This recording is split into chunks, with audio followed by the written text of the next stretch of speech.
सामाजिक जनांकिकी।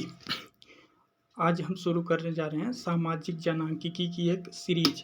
सामाजिक जनांकिकी क्यों शुरू कर रहे हैं, उसके पीछे कारण यह है कि जब हम लोग भारत की जनसंख्या नीति पढ़ते हैं या स्वास्थ्य नीति पढ़ते हैं तो उसके दौरान हमको ये दिक्कत आती है कि ये होता है कि परिवार नियोजन कार्यक्रम पहली बार भारत में चला 1952 में, फिर परिवार स्वास्थ्य सर्वेक्षण आया, फिर भारत में स्वास्थ्य नीति कब आ गई, फिर उसके बाद परिवार से संबंधित जो अभी तक चीज़ें चली हैं उस सारे उपागम का क्रम बताइए, नैदानिक है, विस्तार है, समेकित है, इस तरीके का जो क्रम होता है। तो अभी तक मुझे जहाँ तक लगता है कि इसकी कोई व्यवस्थित श्रृंखला या व्यवस्थित किताब हम लोगों के पास नहीं है कि जहाँ से हम सारी चीज़ों को एक साथ समझ सकें। ये बारीकी इसमें इस बात की है कि भारत में जब आप भारत की जनसंख्या पढ़ेंगे तो भारत में जनसंख्या, स्वास्थ्य नीति अर्थात जनसंख्या नीति, स्वास्थ्य नीति और परिवार कल्याण, ये तीनों साथ साथ चलते हैं। ठीक है, जनसंख्या नीति, स्वास्थ्य नीति और परिवार कल्याण, ये तीनों साथ साथ चलते हैं। इस वजह से दिक्कत होती है इन्हें समझने में, इनका कहीं एक जगह संकलन नहीं मिलता।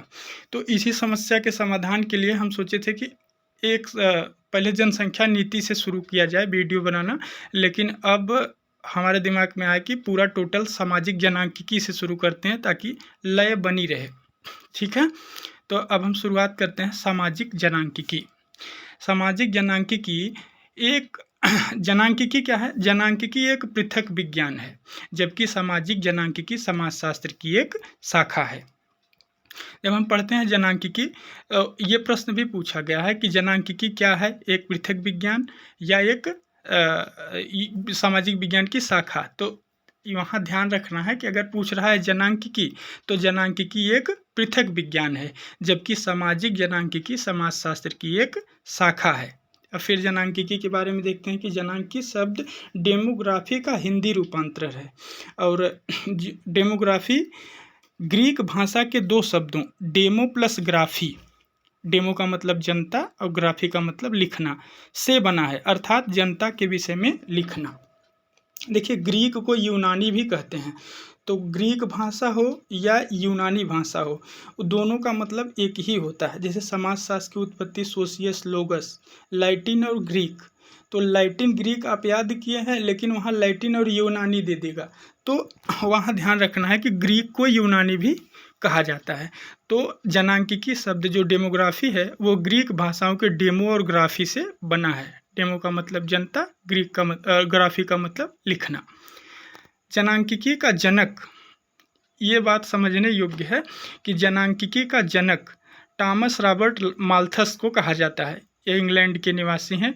सबसे पहले an essay on principle of population अर्थात जनसंख्या पे इन्होंने एक निबंध लिखा था 1798 में, और इनका जो जनसंख्या का निबंध है वहीं से जनांकिकी की शुरुआत, अध्ययन की शुरुआत मानी जाती है।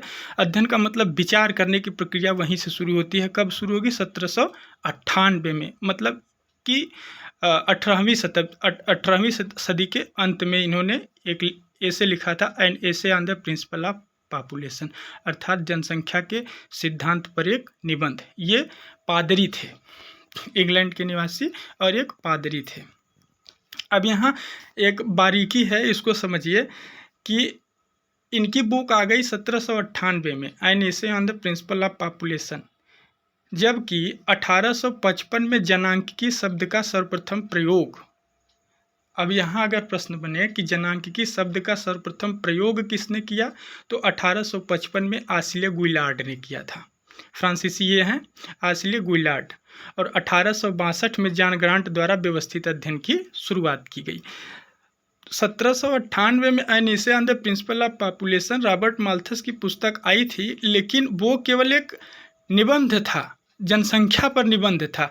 अब जनसंख्या का अध्ययन कैसे किया जाए, या जनसंख्या के अध्ययन का, जैसे होता ना कि समाज का अध्ययन तो बहुत पहले से हो रहा था, लेकिन समाज शास्त्र शब्द की उत्पत्ति अगस्त काम्ट ने किया, उसी तरीके से समाज शास्त्र का शब्द रचना अगस्त काम्ट की, उसी तरीके से जनांकिकी शब्द का सर्वप्रथम प्रयोग आसिले गुइलार्ड ने किया, और 1862 में जॉन ग्रांट द्वारा व्यवस्थित अध्ययन की शुरुआत हुई। ठीक है, अब हम देखेंगे कि जनांकिकी में खास करके समाजशास्त्र के विद्यार्थी जनांकिकी में क्या क्या पढ़ते हैं। सामाजिक जनांकिकी का अध्ययन वो करते हैं तो उसमें क्या क्या पढ़ते हैं।